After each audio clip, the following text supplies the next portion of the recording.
friends and welcome back to your channel House to Home. இன்னைக்கு நம்ம ரொம்பவே சிம்பிளான ஒரு லஞ்ச் ரொட்டீன் எபிசோட் தான் பார்க்க போகிறோம். ரொம்பவே புத்துணர்ச்சியான புதினா சாதம் எப்படி பண்ணுறதுன்னு தான் பார்க்க போகிறோம். இது வந்து ஒரு 30 நிமிஷத்தில் நீங்கள் பண்ணிடலாம். உங்கள் குழந்தைக்கோ இல்லை உங்கள் ஹஸ்பண்டுக்கோ லஞ்ச் பாக்ஸ் ரெசிபியாகவும் இதை நீங்கள் கொடுத்து விடலாம். ரொம்பவே விரும்பி சாப்பிடுவாங்க. ஸோ இன்றைக்கி இந்த புதினா ரைஸோடு நான் வந்து உருளைக்கிழங்கு ஃப்ரை தான் பண்ணியிருந்தேன். ரொம்பவே சிம்பிளாக பண்ணியிருந்தேன். ஸோ அதையும் சேர்த்து தான் இந்த எபிசோடில் நீங்கள் பார்க்க போகிறீங்க. ஸோ சீக்கிரமாக வீடியோவுக்கு போய் இது எப்படி பண்ணுறதுன்னு பார்த்துடலாம். இன்றைக்கி நான் வந்து பாஸ்மதி ரைஸ் யூஸ் பண்ணி தான் குக் பண்ண போகிறேன். 1.5 கப் அளவுக்கு பாஸ்மதி ரைஸை வந்து குக்கர்லையே வந்து குக் பண்ணி எடுத்துக்கலாம் அப்படின்னு நினச்சேன். நீங்கள் பாஸ்மதி ரைஸ் தான் யூஸ் பண்ணணும்னு இல்லை, எந்த ரைஸ் வேணாலும் யூஸ் பண்ணலாம். நான் எப்போவுமே வந்து 1 கப் அரிசிக்கு 1.5 கப் அளவு தண்ணி, அதான் என்னோடய கணக்கு. அது அப்படியே தண்ணி வந்து நல்லா கொதிச்சதுக்கப்புறமா ரைஸ் போட்டுட்டு கொஞ்சமாக உப்பு சேர்த்து நல்லா கொதிச்சதுக்கப்புறமா மூடி போட்டு சிம்மில் வச்சு ஒரு 10லேருந்து 12 நிமிஷம் குக்கர் விசில் வந்தாலும் சரி வரலைனாலும் சரி அப்படியே வச்சு குக் பண்ணிவிட்டு விசில் நல்லா கம்ப்ளீட்டாக ஆவி இறங்கினதுக்கு அப்புறமா எடுத்து ப்ளஃப் பண்ணி எடுத்துப்பேன் ரைஸை. ஸோ எனக்கு அது கரெக்டாக இருக்கும். ஸோ நீங்கள் உங்கள் பாஸ்மதி ரைஸ் எப்படி குக் ஆகுமோ அதுக்கேற்ற மாதிரி குக் பண்ணிக்கோங்க. ஸோ புதினா ரைஸுக்கு தேவையான மற்ற இன்க்ரீடியன்ட்ஸ் எல்லாமே நாங்கள் எடுத்து வச்சுட்டேன். ஒரு கட்டு புதினா நல்லா க்ளீன் பண்ணி இலையை மட்டும் பிச்சு கழுகி நல்ல தண்ணியில் வாஷ் பண்ணி தனியாக எடுத்து வச்சுருக்கிறேன். காரத்துக்காக 2 பச்சை மிளகாய் எடுத்துருக்கிறேன். ஒரு 3 பல்லு பூண்டும் ஒரு சின்ன பீஸ் இஞ்சி தான் எடுத்துருக்கிறேன். நீங்கள் இஞ்சி பூண்டு கம்மியாக சேர்த்துக்கோங்க, இல்லாட்டி இஞ்சி பூண்டு பேஸ்ட் வந்து நம்ம புதினா ரைஸை டாமினேட் பண்ணிவிடும். அப்புறமா பார்த்தீங்கன்னா தெரியும், ரொம்பவே சின்ன பீஸ் ஒரு புளி எடுத்து வச்சுருக்கிறேன். அதுவும் ஒரு ஃப்ளேவருக்காக தான். ஸோ இது எல்லாமே நம்ம மிக்ஸி ஜாரில் சேர்த்து பேஸ்ட்டாக அரைச்சிக்க போகிறோம். ஸோ அதுக்காக மிக்ஸி ஜார் எடுத்தாச்சு. இதில் வந்து இந்த 2 பச்சை மிளகாவை சேர்த்துக்கிறேன் முதல்ல. அப்புறமா இஞ்சி பூண்டை சேர்த்துக்கலாம். எடுத்து வச்சுருந்த புளியையும் சேர்த்தாச்சு. இப்போ நம்ம புதினா இலை எல்லாத்தையும் சேர்த்துக்கலாம். சேர்த்துட்டு முக்கியமான விஷயம், தண்ணி எதுவுமே சேர்க்கக்கூடாது. தண்ணி சேர்க்காமல் இது நம்ம வந்து ஒரு பேஸ்ட் கன்சிஸ்டன்சிக்கு அரைச்சி எடுத்துக்கலாம். நீங்கள் கொரான்னு வேணாலும் அரைச்சி எடுத்துக்கோங்க. அதுவும் ரைஸுக்கு நல்ல ஒரு ஃப்ளேவரை கொடுக்கும்.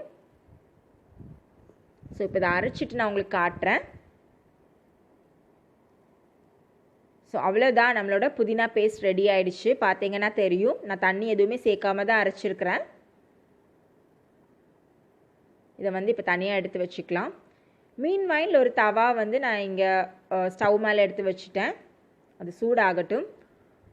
இன்னொரு சைடில் ஒரு 2 உருளைக்கிழங்கு கொஞ்சம் சின்னதாக கட் பண்ணிவிட்டு தண்ணி ஊற்றி ஒரு அரை வேக்காடாக அதை வேக வச்சு எடுத்துக்க போகிறேன். ஸோ இந்த சைடு அடுப்பில் உருளைக்கிழங்கு வேக போகுது. ஸோ அதுக்கு தேவையான தண்ணி ஊற்றியாச்சு. அரை வேக்காடா உருளைக்கிழங்கை வந்து அதாவது ஹாஃப் குக் பண்ணிவிட்டு அப்புறமா ஃப்ரை பண்ணுறப்ப எண்ணெய் வந்து ரொம்ப சேர்க்க தேவையில்லை, கம்மியாக சேர்த்தா போதும். ஸோ அதுக்காக தான் இந்த ப்ராசஸ். ஸோ ஒரு சைடில் உருளைக்கிழங்கு குக் ஆகிட்டு இருக்கட்டும். இன்னொரு சைடில் நம்ம வந்து புதினா சாதத்துக்கு தாளிச்சிடலாம். தவா நல்லா ஹாட்டாக இருக்கும். இந்த ஸ்டேஜில் நம்ம வந்து எண்ணெய் சேர்த்துக்கலாம். ஒரு 1.5 டேபிள் ஸ்பூன்லேருந்து 2 டேபிள் ஸ்பூன் அளவுக்கு எண்ணெய் சேர்த்துக்கலாம். நம்ம எண்ணெய் சூடானதுக்கு அப்புறமா தாளிக்க தேவையான பொருட்கள் எல்லாம் ஒன்றா சேர்த்துக்கலாம்.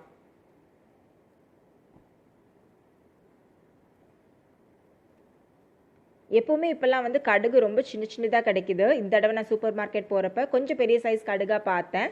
ஸோ அதனால் இந்த தடவை நான் அதை வாங்கிட்டு வந்தேன். ஸோ அந்த கடுகை தான் இன்றைக்கி நான் வந்து தாளிக்க சேர்த்துருக்கிறேன். கூடவே உளுந்து சேர்த்துக்கலாம். அப்புறமா 2 காஞ்ச மிளகா கிள்ளி போட்டுக்க போகிறேன்.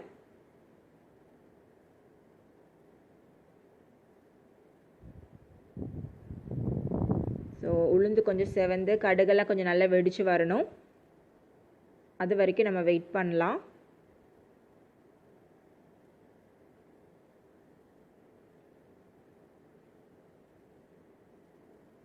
ஸோ கடுகு இப்போ வெடிச்சாச்சு.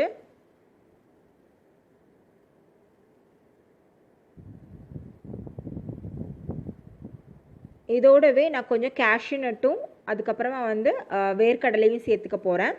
ஸோ இதையும் ஒரு கோல்டன் ப்ரௌன் ஆகிற வரைக்கும் நம்ம வந்து ஃப்ரை பண்ணலாம்.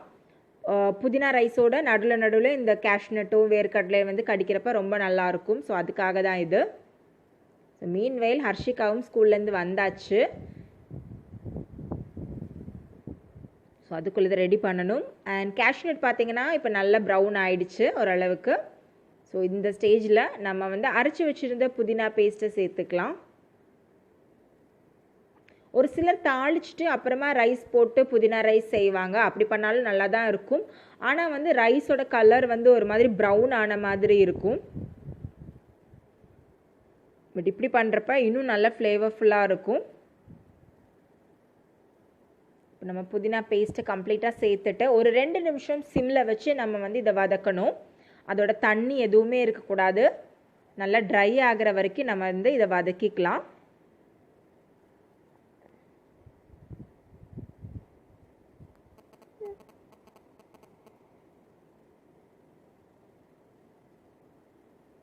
தண்ணியோடவே நீங்கள் போட்டிங்கன்னா ரைஸ் வந்து நல்லா குழஞ்சிடும், உதிரி உதிரியாக இருக்காது. ஸோ அதுக்காக தான் நம்ம இது பண்ணுறோம். ஒரு 1லேருந்து 2 நிமிஷம் நீங்கள் வதக்கினா போதும்.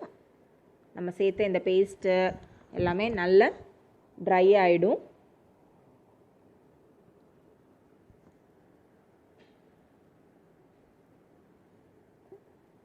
ஸோ இதுலேருந்து தண்ணியெல்லாம் நல்லா போயிடுச்சு. இப்போ பார்த்தீங்கன்னா தெரியும். இந்த ஸ்டேஜில் நம்ம குக் பண்ணி வச்சுருக்கிற ரைஸை கொஞ்சம் கொஞ்சமாக சேர்த்து கிளறிக்கலாம். ரைஸ் ரொம்ப சூடாகவும் இருக்கக்கூடாது. ஓரளவுக்கு ஆறுனதுக்கு அப்புறமா சேர்த்து கிளறிக்கங்க, இல்லைன்னா ரைஸ் உடஞ்சிடும். ஸோ நான் முன்னே சொன்ன மாதிரி பாஸ்மதி ரைஸில் தான் பண்ணணும்னு கிடையாது. எந்த ரைஸில் வேணாலும் புதினா சாதம் பண்ணலாம். நான் வந்து ரைஸ் குக் பண்ணுறப்பவே உப்பு சேர்த்துட்டேன், அதனால தான் உப்பு சேர்க்கலை. நீங்கள் புதினா வந்து ஃப்ரை பண்ணுறப்பவே, அதாவது ரைஸ் சேர்க்குறதுக்கு முன்னாடியே தேவையான அளவுக்கு உப்பு சேர்த்து கிளறிக்கங்க. இப்போ கொஞ்சம் கொஞ்சமாக ரைஸ் சேர்த்து நல்லா கிளறிட்டு உங்களுக்கு காட்டுறேன். வாவ், பக்காவாக ரெடி ஆயிடுச்சு. நல்ல உதிரி உதிரியாக இருக்குது, பார்த்தாலே உங்களுக்கு தெரியும். ரைஸ்லாம் உடையாமல் சூப்பராக வந்திருக்கு நம்ம புதினா சாதம். ஸோ இதை தனியாக எடுத்து வச்சுக்கலாம். மீன்வெயில் பார்த்தீங்கன்னா உருளைக்கிழங்கும் அரைவேக்காடாக குக் ஆகிடுச்சு. இதை வந்து நம்ம ஃப்ரை பண்ண போகிறோம். ஸோ இதுக்கு தேவையான அளவுக்கு எண்ணெய் சேர்த்துக்க போகிறேன்னா, ஸோ அரைவேக்காடை ஆல்ரெடி குக் பண்ணதுனால அந்த அளவுக்கு எண்ணெய் தேவைப்படாது. ஃப்ரை ஆகிற அளவுக்கு கொஞ்சமாக எண்ணெய் சேர்த்தா போதும். புதினா சாதத்தோட உருளைக்கிழங்கு ஃப்ரை மட்டும் இல்லை, காலிஃப்ளவர் ஃப்ரை, ஈவன் முட்டை தொக்கு கூட சேர்த்து சாப்பிடலாம். ரொம்ப அருமையாக இருக்கும். ஸோ இதோடவே தேவையான அளவுக்கு உப்பு நான் முதல்ல சேர்த்துக்க போகிறேன். நான் எனக்கு சிம்பிளாக வெறும் உப்பு, மஞ்சள், அதுக்கப்புறமா காரத்துக்கு ஏற்ற மாதிரி மிளகாப்பொடி, பெப்பர், அவ்வளோதான் சேர்த்து நான் செஞ்சுருந்தேன். நீங்கள் வேணும்னா கொஞ்சமாக இஞ்சி பூண்டு தட்டி போட்டுக்கோங்க, கொஞ்சம் கரம் மசாலா சேர்த்து ஃப்ரை பண்ணுங்கள். அது இன்னும் நம்ம அருமையாக இருக்கும். எந்த குழந்தைக்கு தான் உருளைக்கிழங்கு ஃப்ரை பிடிக்காது? ஈவன் எனக்கே உருளைக்கிழங்கு ஃப்ரை ரொம்ப பிடிக்கும். ஸோ மஞ்சத்தூளும் காரத்துக்கு ஏற்ற அளவுக்கு மிளகாத்தூளும் சேர்த்தாச்சு. இனி உருளைக்கிழங்கு நல்லா ஃப்ரை ஆகிற வரைக்கும் இதை குக் பண்ண வேண்டியது தான். சட்டுன்னு ஆகிடும், நம்ம ஆல்ரெடி பாயில் பண்ணதுனால.